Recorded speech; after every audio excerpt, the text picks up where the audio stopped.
do you call when all that you see are actors on your television singing off key? What savvy, well-versed heroes can settle this score once more with TV. Welcome, ponies and bronies, to Once More with TV, a podcast celebrating TV musical episodes from the sublime to the subprime. And definitively ranking them using every theater child's worst nightmare, math. I'm your co-host, Alex Kovnatsky, he, him, and I am an anything goes apologist. And I'm your co-host, Liza Truschel, she, her, and I think that after Lane broke up with Adam Brody's character in Gilmore Girls, that she should have just been done. Her husband sucks. I'm sorry. They did Lane so dirty. It sucks. I agree because I don't know anything about that. What I do know is we watched My Little Pony, and honestly, my God. I might be a brony now. I Okay. think. Potentially. Interesting. Well, Liza, were what are you your thoughts? Sexually attracted to the ponies? Is sort of my first question. I don't think that is a prerequisite for bronies, right? I thought it was. Is it not? I don't know. I think bronies are just guys who watch My Little Pony, okay, right? then that's fine. Yeah, we obviously don't know much about the very sexual fandom of the show. I just felt that we had to address the elephant in the room, the pony in the room, if you will, about that. And we will never address it again. I don't care. It's a great point, though, Liza. What's your relationship with My Little Pony? What do you know about this universe? I knew only a couple things going in. A friend's little sister had like My Little Pony dolls, so I've seen the dolls, and I believe they started as dolls before they made this sort of fictional universe of Equestria. I think that's right. And I remember like an old commercial for like the My Little Pony, like there was a cotton candy cafe, and I remember the commercial because it went, my little pony, race you to the cotton candy cafe. And like me and my brother used to sing that at each other for like no fucking reason all the time. Wow. Because we both have ADHD. And like sometimes things get stuck and you can't choose what they are. And that really got stuck for me. So yeah, most of my knowledge of this was it was little dolls, and then it was a cute little horse show, and then a bunch of people made it about sex. That's sort of my general knowledge of the show. What about you? Honestly, more than me. I just know the commercials. I don't remember that specific commercial, but I remember that theme song, basically. And that's really all I know about My Little Pony, other than the brony, thing that happened, which, is probably a good way for masculinity to project itself, is like, hey, we're guys who like cartoons, is better than, we're guys who are really into guns. But beyond that, I really know nothing. Well, there's that Bob's Burgers episode that like makes fun of My Little Pony and specifically like brony fandom. I don't know if you've seen that one, but like the Equestronauts. I don't think I have. There's an Equestronauts episode where it turns out that I think like Tina is a big fan of like these horse dolls, and then like Bob goes and it's all like adult men. Anyway. Oh man. It's very upsetting. That does sound great though. But yeah, no, I enjoyed this episode. Okay, so to be clear, we watched season 4, episode 12, right? Pinkie Pride. Pinkie Pride, yes. Which was available for me on Netflix, which for some reason I haven't been kicked off on my computer. I've been kicked off on all of my other devices, but my computer hasn't caught up, so don't tell it. Yeah, I've been fully kicked off, but I found it on YouTube, weirdly enough. Okay. That was a reliable stream source. Yeah, it aired in 2014, so it's pretty old. Liza, do you know how many seasons of My Little Pony there is? No, I'm afraid now, though. How many? There's fully 9 seasons. What? 221 episodes. That is so many. Are they all like 24 minutes long? Yeah. Oh my God. That's so much content. And there's several movies, too. And this is also, to be clear, this is My Little Pony, Friendship is Magic. I think there are multiple things shows. beyond Yeah, that. no, there are multiple shows. MLP FIM. Multfin. Amazing. Central to the canon. But Well, I mean, not to get too far ahead of ourselves, but I really did like this episode a lot. I really was surprised. Original music. There is, a celebrity guest in it. That was not expecting that. Did no research. Like to go into these things. How long did it take you until you saw it? Until he started singing. And yeah. When he started singing and he pulled out an accordion and he's wearing that was it for me. Yeah, and he's wearing like a little short sleeve button up, which was not a wacky design, which it should have been. But that's like my one note is really that he should have been wearing a wacky shirt because it is Weird Al Yankovic, which is crazy. That's such a get. Oh my God. It's a crazy get. Liza, do you want to know how this happened? Do you know how this happened? I have no idea. I have no idea how this happened. So I did some research. Apparently, Weird Al tweeted a mashup of My Little Pony and Polkarama that like just some fan of his work made. And the execs at My Little Pony were like, hey, do you want to do an episode? And he was like, yeah, actually, I would. And that's how that happened. The beauty Sometimes of Twitter. the internet is good. It's rare. Yeah. It's rare. But yeah, we start with a cold open, right? With Cheese Sandwich as his character, which is brilliant. And they do this like kind of Western motif. But the first song is Pinkie the Party Planner. And actually, I want to clue you in on a little game. Apparently, every single song in this episode is based off of another song from mostly musical theater. I'm curious if you can guess any of them. Pinkie the Party Planner was clear for me. Was it Belle? Yeah, exactly. Okay. That's what I got. I wrote down very Belle. But I think I wrote down the exact same thing. I wrote, we're going through There Goes the Baker with his tray like always. And then they're going to do a little bit of a song about how odd she is. That was fun. It mentioned some of the other parties she's planned. I like that she planned a full shower for like the baby. I thought that was a cute joke. And then she planned a cute Siniera for one. Amazing. Amazing. Which I thought was sweet. Yeah, this is the main character for this episode, Pinkie Pie. And I guess each pony has like a function in this universe, and her function is planning parties. Is that what we're led to believe? I guess that seems... I have a lot of questions about the rules of this universe, if I'm honest. Because, yeah, everybody seems to have a purpose. It seems to be stamped on their ass in some important way. Like, once you find your calling, does it just, like, appear there? I don't know. Like, because hers is, like, balloons and then, like, rainbow dashes. I don't really even know what that means, but it looks like a rainbow dash is on her passage.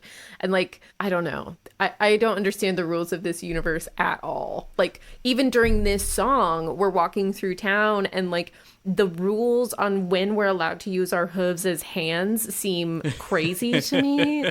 Like, sometimes we can pick things up. Other horses are making things levitate via their unicorn horns. Some horses can fly. Some horses are, as I said, unicorns. There's like a dragon that's like wandering around. Yeah, there's just a dragon. There's also like there's a donkey at one point, like that doesn't even have a line. It's just there. And so I'm like, what is this? And also then like, and this is jumping way ahead, but at one point Weird Al's character pulls out some cows and they seem to be like our world's cows. So do cows not have the same sort of, what is the word I'm looking for? Are they not like cognizant or aware in the same way that ponies are? No, I think ponies are the only... Well, I guess that's true because the dragon and the donkey seem sentient, but I think ponies are the only ones that have these magic powers, probably. Okay. Are they the only ones with the powers of language? Because, like, the cows didn't speak. Their eyes were smaller, which to me in this universe indicated smaller window to the soul, smaller soul, if you will. I was so disturbed by the presence of the cows. I was fine with everything until the cows showed up, and I was really upset. It threw me for a loop. With the rubber chicken cutaway real world dancing and I mean, I was really pleased. It was a tiny alligator. I was extremely pleased with the tiny alligator, whose name I think is Gubby. Okay, just clarifying. Anyway, I was fine with that. It was just the cows that threw me off. Good to know. But I think musically this was pretty solid. Yeah. You know, I think one of the criticisms I have, and this is probably for the whole episode, is there's not a lot of ponyography. No, I think almost they really none. could have done more with that, but musically it sounds a lot like Belle, which is a great opener, and it made this a pretty solid opener too.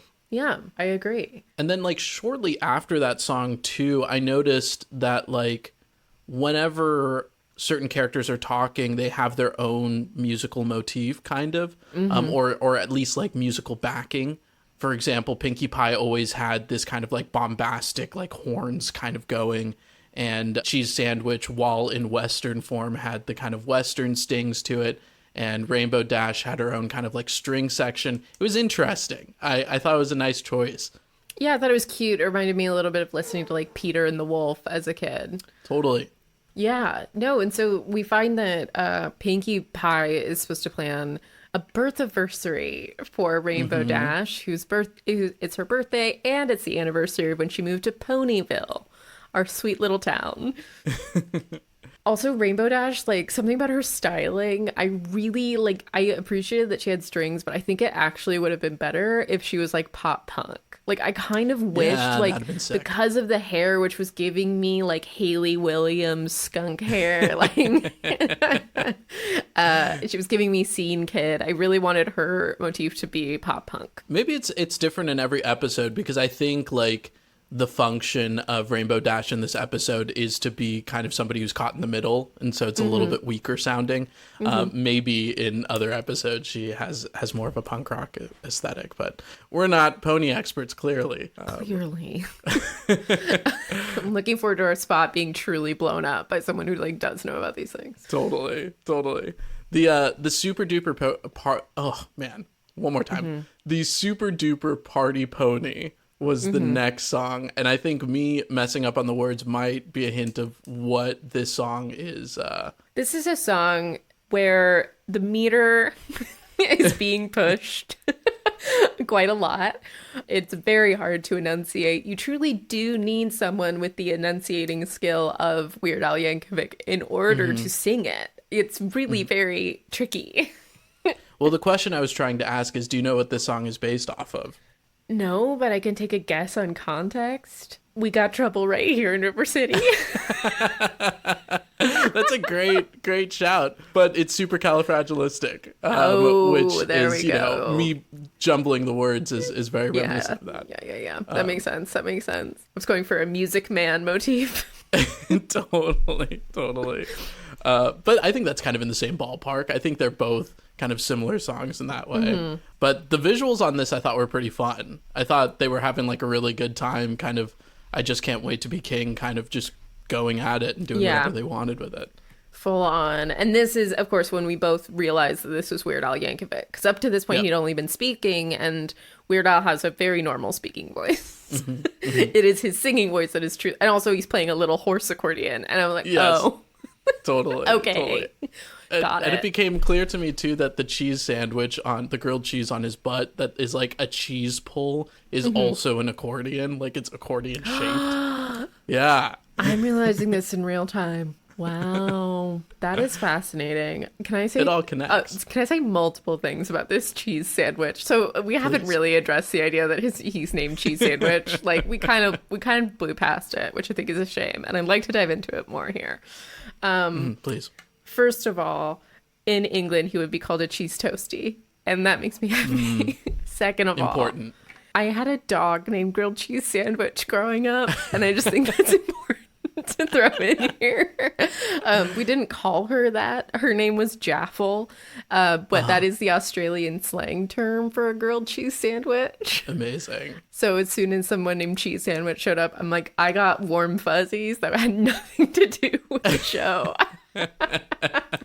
I was like, I have to root for this guy. I have to.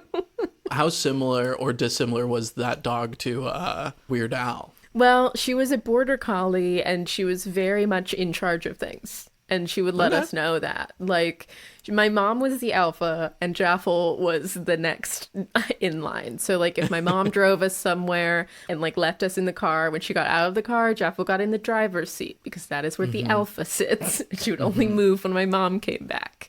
Wow.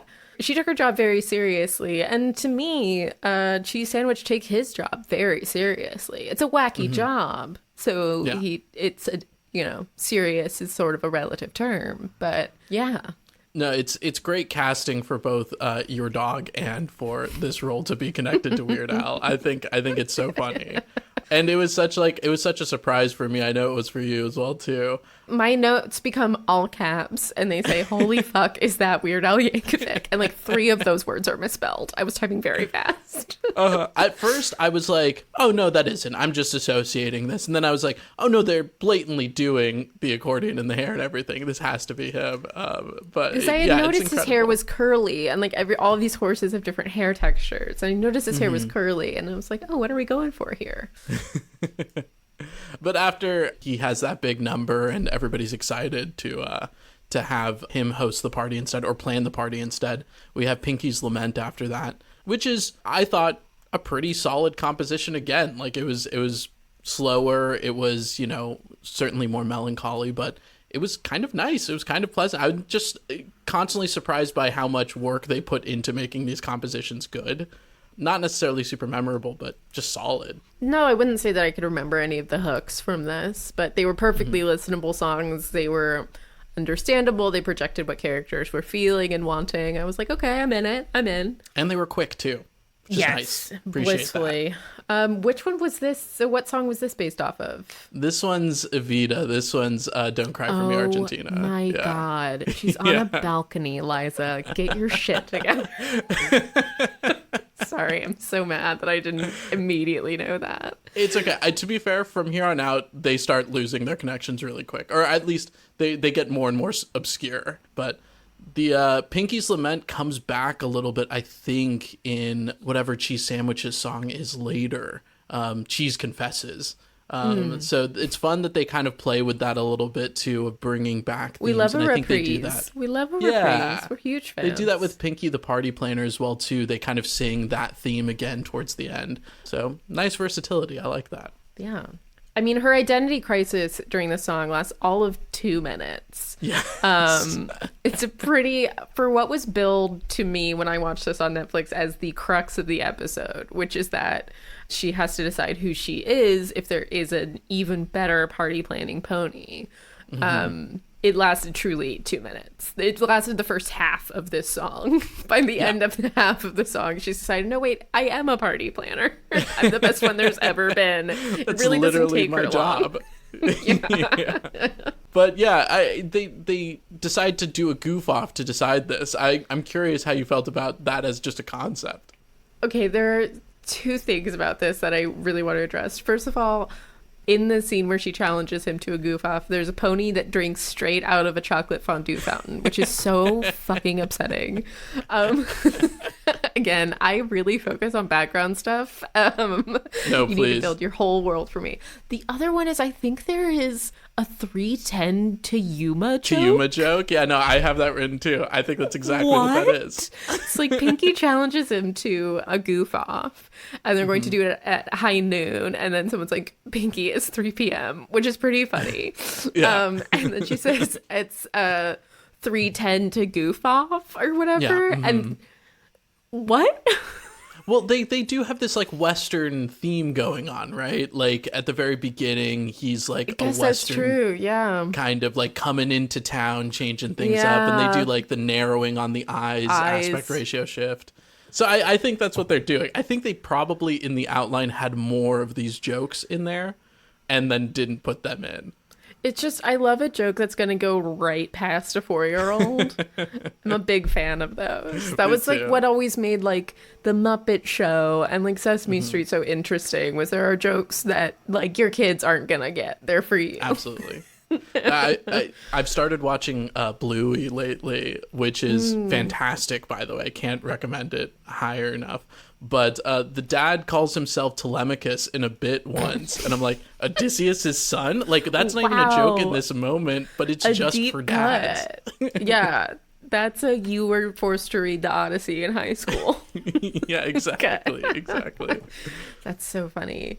Oh, it was at this point also in my notes that I started writing down. I tried to track all of the hats that Cheese Sandwich was wearing throughout the episode. Oh, I that's counted good. 7, but I didn't start until a little bit too late. We've got a cowboy hat. He had a hard hat during the scene where he was like building things. And then he has a fez, which he challenges him to the goof off, which is when I started Right. realizing what was happening. He shows up to the goof off in a winter hat with like ear flaps, and there's a fish on it. I don't know if the fish counts as a hat or if it's part of the hat. It just seemed important to know. I think it's part of it.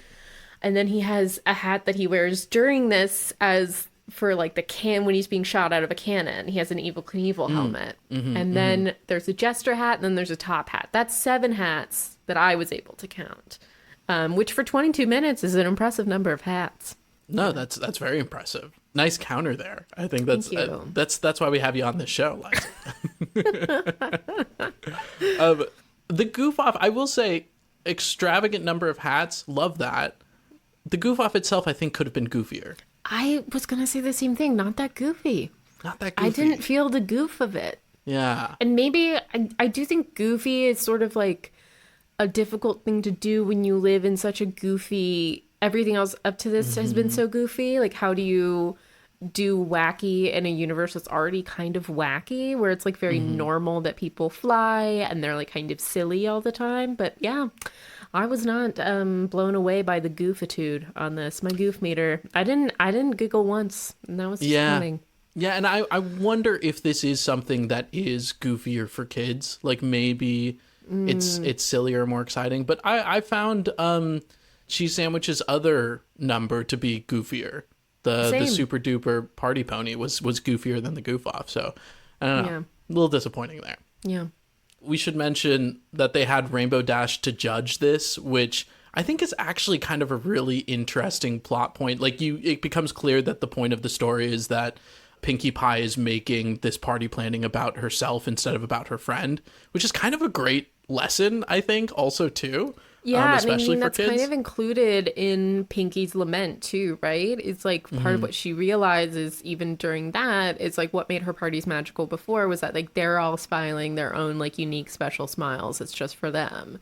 And so, yeah, this really drives that home, I think. She finally realizes like, oh, that means I can't make this about me. Like I have made Rainbow Dash's party about me and my thing when it should be about her. It takes her dropping like a 7-layer pinata cake on her friend in order to realize this, which I think, Yeah. We've all been there. We've all right? been there. We've all been been that there, diva. And we're guys. like, Come oh on." no, I dropped a cake on you again. Again, that's on me this time. I also feel like before Pinkie forfeits, I think she should have been more like clearly in the lead. Like, I don't know. I feel like that just kind of happened when they were both duking it out. I think that could have been more dramatic. But That is interesting. Yeah. I like that idea. I do really love the line. I didn't write it down verbatim, but it was something along the lines of like, I should have been a big enough pony and let you have your day or something like that. And I was like, that is honestly so sweet, but also so silly. It's very silly. And of course, like her forfeiting leads her to run away from Ponyville, maybe. She like packs up all her party planning supplies and she's like dragging this chest covered in like random garbage. It truly does look like when you're 5 and you decide you're running away. Yes. That's so right. Like, That's so funny. there's just like balloons and like a leaf blower, like anything you can find. And you're like, I'm running away. I'm never These are coming all back. the things I need. Yeah, exactly.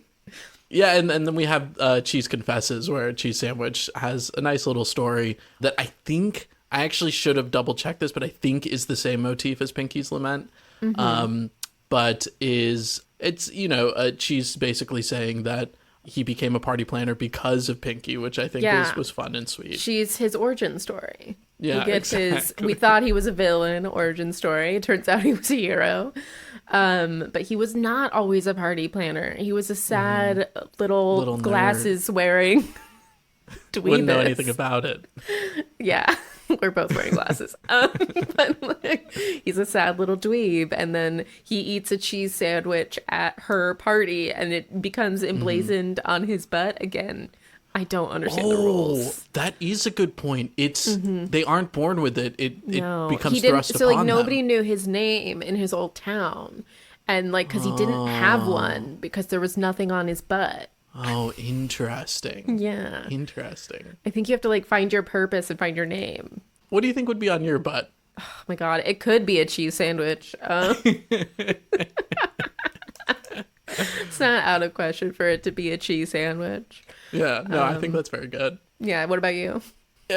Probably some nerdy math shit, like an integral God. or derivative Something or horrible. something. Yeah, something gross. horrible. Pythagorean's theorem on my butt. Barf. But yeah, that song was cute. I think that was maybe my least favorite song just because it was a little bit boring. And like, I don't like it when Weird Al is singing sad songs. I feel like every song he doesn't really sings work. should have a polka beat to it. But it was fine. Yeah. We have the last song that lasts like maybe a minute. It was so short. And that's Make a Wish. It's a pop number. It's like a birthday pop song. It's important to note that this episode came out before Happy Birthday had hit in public domain. So Oh, great point. we can't sing Happy Birthday at this party. But also this felt like really more cash grabby. This is like a pop song about birthdays that I am positive was at every like 4 to 8 year old girl's birthday party for the next like 10 years. And because it's only 1 minute long, they play it over and over and over and over and over.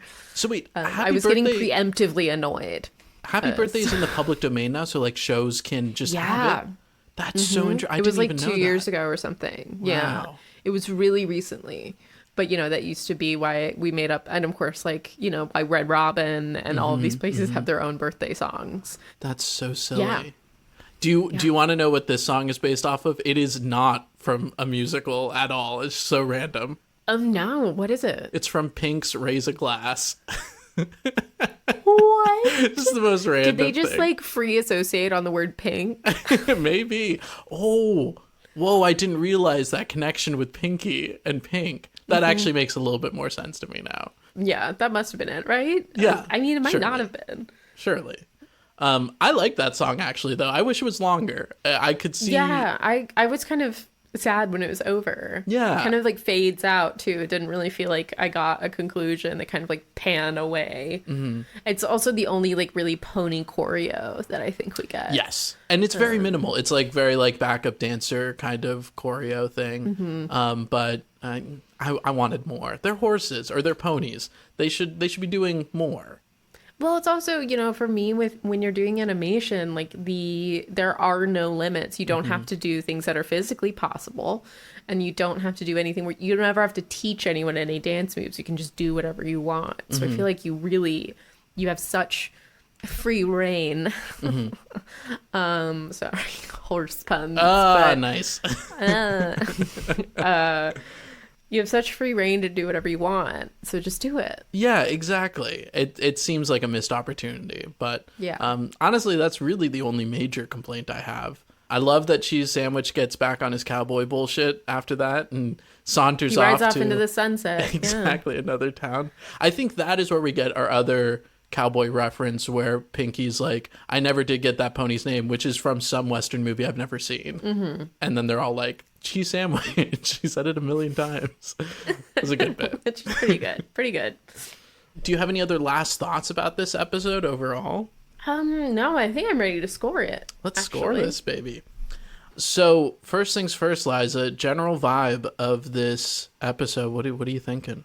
I'm thinking it's pretty high. I mean, you know, for all that a couple of the songs were not all that I wanted them to be, it was pretty fun. There were a couple good jokes. There wasn't anything like deeply problematic Yeah. that I could see. Yeah. Yeah, I had a pretty good time. For me, this is pretty high. I don't know if this is part of the general vibe category or if it is more a personal ranking thing, but they do have very high-pitched voices and scream a lot. And that does decrease the vibe for me a little, but otherwise I completely think it does agree. fall into vibe. It does fall into vibe. We are doing children's television, which can require a very nasally, shrieky kind of baby voice. Totally. Yeah, I think that counts here. Okay. I think for me, like a 7 or 8. How do you feel? Yeah, I think a 7 or 8 is good. Let's go with a 7. Let's go with a 7. 7 sounds right. That shrieking, I think, did in fact give me a headache. Yeah. We can forgive it for that. It freaked my cat out. I had to put Did it it in really? Yeah, my That's so cat funny. fucking hated this, so we can give it a 7. Okay. Music. What do you think in music-wise? Pretty high. I mean, first of all, they did their own, which we're always huge fans of here. It's a big swing, and we love rewarding big swings. And like you said, they're pretty competent. I mean, like, some of them are more direct riffs. I mean, the bell one was very obvious, but the orchestration itself, the arrangement seemed pretty good. How are you feeling about it? Yeah, I couldn't agree more. I think the only points against it is that it's not that memorable. And I mean, actually, I was going to say there's only 5 songs, but like 5 songs to fit into a 22-minute episode. 24-minute, yeah. That's pretty good. I might rate it good. as high as like a 9 for me, honestly. Yeah, I mean, I think points off for no hook. As soon as the songs were over, they were forgotten. 100%. So yeah, I think an 8 or a 9. Let's go with an 8. I think an 8 is fair. Great. Okay, lyrics. What do you think in there, Liza? I was a little less impressed with lyrics. Yeah, I think so too. I think the music was competent. Sometimes the lyrics, the rhyme schemes were simple. Fine, this is a kid show. I don't need you to be Stephen Sondheim, right? Like, but they were really. I mean, also kids show territory, right? There's no subtext. We only got text, baby. Yeah. There's only text. And like, I think there's an opportunity to be funnier with the lyrics, or if you are making an homage to other songs, making the lyrics reflect that a little bit too. I think they really do that with Pinkie the Party Planner, but like more so with the dialogue in between the stuff. So yeah, I think not as strong, but not bad by any measure. No. Maybe like a 6 for me. Yeah, I think a 6 sounds right. All right. And then dancing. I think we know this one's pretty low, but I'd love to hear your thoughts. Yeah, I mean, just missed opportunities. Again, we're in animation. You can do whatever the hell you want. Also, I mean, like, how do fucking My Little Pony bodies move? Also, some of them can fly. Like, you really... Yeah, Sky that's literally true. wasn't the limit here, dude. You had Sky in the limit still. Yeah. I don't think they could breathe in space, but I could be wrong. I really don't know what the rules are for this universe Again, at all. I was baffled by so many of these rules. But also, they could make things levitate. Like, you could do whatever the fuck you wanted, and it felt like we really didn't do much. So for me, this is taking some serious... it's taking a real blow here. Yeah. Yeah, how low are you thinking? Like a 2? Yeah. Yeah, I think that's right. Okay, performance. Vocal performance, acting performance, all that kind of good stuff. What do you think? Well, like we said, I mean, this is kids' TV, so... But I feel like we already knocked it for vibe. Because, like, that's just going to be the vibe of kids' TV. It's a little shriekier. It's a little more annoying. But for that being said, it felt like the singing was really competent. It was like Pinkie Pie had a really nice singing voice that matched her speaking voice. So you could believe it was coming out of her. And then we've got fucking Weird Al Yankovic. Yeah, can't go wrong with that. Like... And, you know, these are all professional voice actors. This is what they do. For me, performance is pretty high. Yeah, yeah. And also, I think this just goes to show, I mean, at least for me personally, I feel like voice actors tend to be good singers. I think, like, in most animated musicals, there's hardly ever anyone singing off key. But with live action musical performances, there often is. And, yeah, we just got to show respect on that. Totally. I think the only thing that I might ding them on is that it's not quite difficult to sing any of the songs in this. So it's not super complex. I might give it like an 8, I think. Yeah, an 8 sounds good. All right. And then we're on to writing. I think the writing's actually pretty decent. What do you think there? It's decent. There are multiple... Again, I love... When I'm watching kids' TV, I'm really looking for enough jokes to keep a kid happy and enough jokes to keep an adult happy. I think that's a really hard thing to do. We're both adults. We enjoyed most of the jokes, it seems. I am going to ding it for a couple things on writing. Yeah. To me, Pinkie's Lament, that's too short of an identity crisis. That needs to be a little bit longer. That needs to be a little bit deeper. This is a kid's show, though. You can't really do the Dark Night of the Soul. Yeah. Yeah. But I think that there's something... There's a lesson to be learned there about, like, you know, questioning yourself for a little bit. And then, Yeah, I think your note about her forfeit would have been much more important if she had been winning the goof off. Yeah. 100%. And so I think there are like, we're hitting a lot of emotional highs and we're really skipping over the lows, which is, again, this is kids that's TV, classic kids but TV. I think like good kids TV does go there. Yeah. 100%. Like Avatar goes there, Yeah. right? Like you can. I think you have to trust your audience, trust the children who like the ponies. So yeah, to me, that's where this take stings. Yeah, I agree with that. And maybe the lack of commitment to the Western theme. I think like if we'd gotten a couple more goofs in there, it would have read better. It would have been funnier. Yeah, they really only bookend that. I will say, though, on the other end, I do think this is actually like a pretty decent lesson to teach kids and adults probably too, to not make parties about themselves. And I think I was pretty struck by like, oh, that's like an interesting moral that I wouldn't think of having in a kids' TV show, but is a good one. No, it is a really good one. But when you have 200 episodes as well, too, they probably just delve into whatever lesson they can find. Yeah, I mean, episode like 199 is about the Israeli-Palestine conflict. That's a Why crazy did we do episode. that one? That one's surely a musical. It's not a musical. Too, right? It's not a musical. No. I know. Huge miss. Huge miss. Yeah. What number are you thinking of giving this, Liza? I don't know. Like you said, it's for all my notes. This is a fucking kids show, and we've only got 22 minutes, so our lows can't be that low. So I'm not really gonna ding it that much. Those are just my overall notes. So I'm still thinking in like the 7 range. Yeah, I was thinking 7. That sounds solid to me. The 7 range. I give you one number. That range. The range of 7 from 7.0 to 7.9. Just really waiting for your input there. Well, we're in full agreement. Direction. I thought direction was kind of interesting because I think that does kind of connect to the dancing as well, like missed opportunities to do a lot of fun stuff like that. But I also do think the super duper pony party was pretty visually pleasing. I mean, it was pretty super duper. It That was a crazy super duper party. for sure. But the goof off was not that goofy. So Goof off was not goofy. you know? Not goofy, which is honestly on the director, you know? Gotta make that goofier. But they do fun things with the camera. They have like that aspect ratio shift to make it like Western in the opening bit. They had like they had like that weird rubber chicken dancing thing, right? Like that is so strange. And like cut to a real alligator. Like I didn't anticipate that. That was very odd. And I thought there were, again, like I love a good background goof. I'm often too distracted by them, but like a pony like drinking chocolate out of a fountain, disturbing but funny. Like I do love little bits like that, little nods to people who are like me and cannot focus. Yeah, 100%. So I love a background goof. There was a donkey wearing earrings. I thought that was really funny. So We love that. Yeah, I think it's probably also a 7 for me. I think it's probably there. Yeah. Just for the inconsistencies. I really wish it was more of the super duper party pony throughout the whole thing. Totally. You show me that you know how to do it. So just do it the whole time. Exactly.